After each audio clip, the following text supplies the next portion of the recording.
Hey there and welcome to this tutorial where I'll be teaching you how to paint a tree in watercolor medium. So this is going to be a very loose and impressionistic style, which I love, by the way. And by the end of this video, you'll be able to paint a beautiful tree painting which you'll be very proud of. So this is going to be a step-by-step process. So let's just start it. Step 1 is about sketching the tree, but we are not drawing branches or trunk, just the canopy. Here I'm starting from the top of the paper and making sure that I don't make it look like a circle but an irregular shape. So I'm making the edges uneven. Also notice how I am making sure that canopies differs in size, trying to give them a natural look basically. You can also get inspiration from reference pictures or the trees around you and then sketch the trees in different styles. Now it's time for step 2. In step 2, I visualize the light falling from the top right direction, which means the shadows would fall to the opposite side. So I mark the shadows. This is very crucial step as it helps in creating depth. Step 3, and I feel it's the most interesting step of all because we are going to put watercolors into the sketch. Here I'm using brush, Princeton Neptune brush number 8, and in my brush is Hansa Yellow Medium with a hint of sap green, permanent sap green. And as you can see, the consistency of the paint that I'm using is quite watery. Do make sure of the consistency of the paint I'm using and just use the same as I'm doing over here. Now I'm painting the shadows and I'm using Cobalt Blue Deep with a hint of permanent sap green. My mix is quite watery and I'm going to put it down in a continuous wash. So this is just the first layer of watercolors, and this angle of the paper is helping me into mixing these different colors very effortlessly on the paper. The angle of the surface is, I think, around 30 degrees or so. You can also see how I am laying a wash stroke by stroke and trying not to go back into the wash again and again. So this is very effortless and a quick process. Step 3 is my favorite as I get to do watercolors in my sketches. Now from moving on, I'm going to use the colors. Basically, I'll just mention all the colors that I'm about to use as I'll be picking them up very quickly.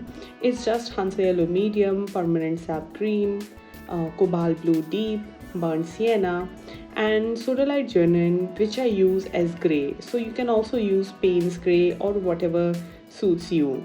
Just make sure for the first wash the consistency of the color is quite watery.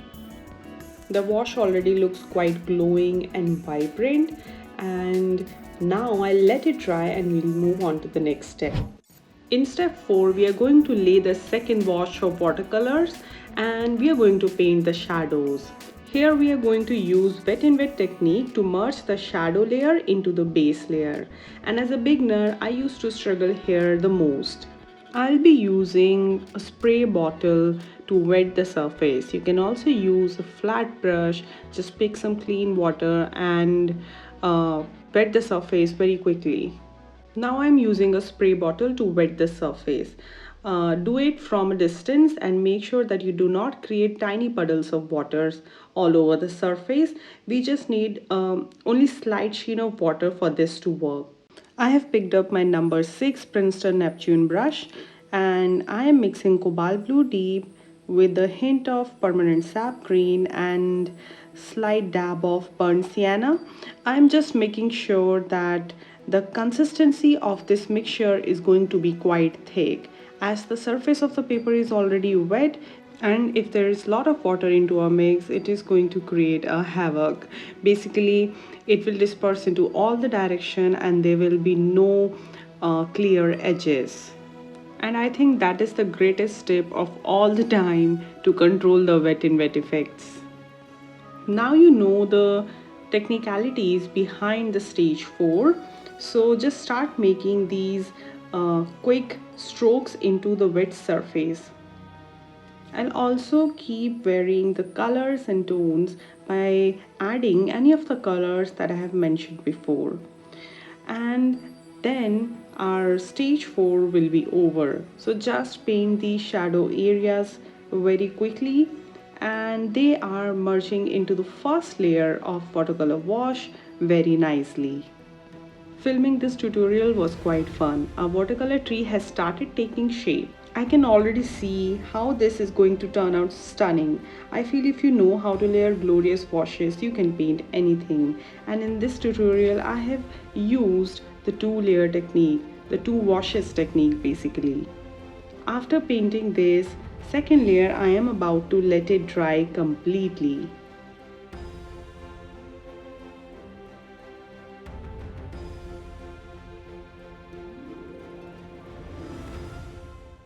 Step 5 is about adding trunk and branches that gets narrower as you go up, or otherwise it will look very unrealistic.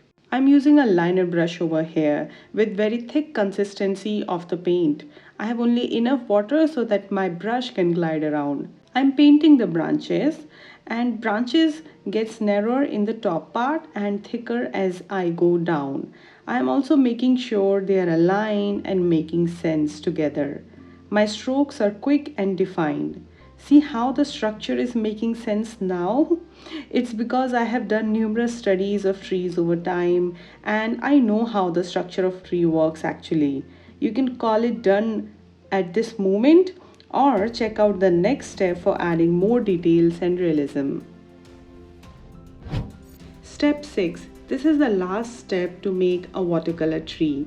I first sprayed some water onto my paper for some wet in wet effects.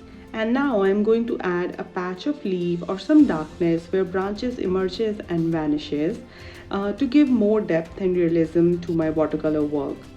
Then you can add some leaves, twigs, birds and some splatters around to add interest.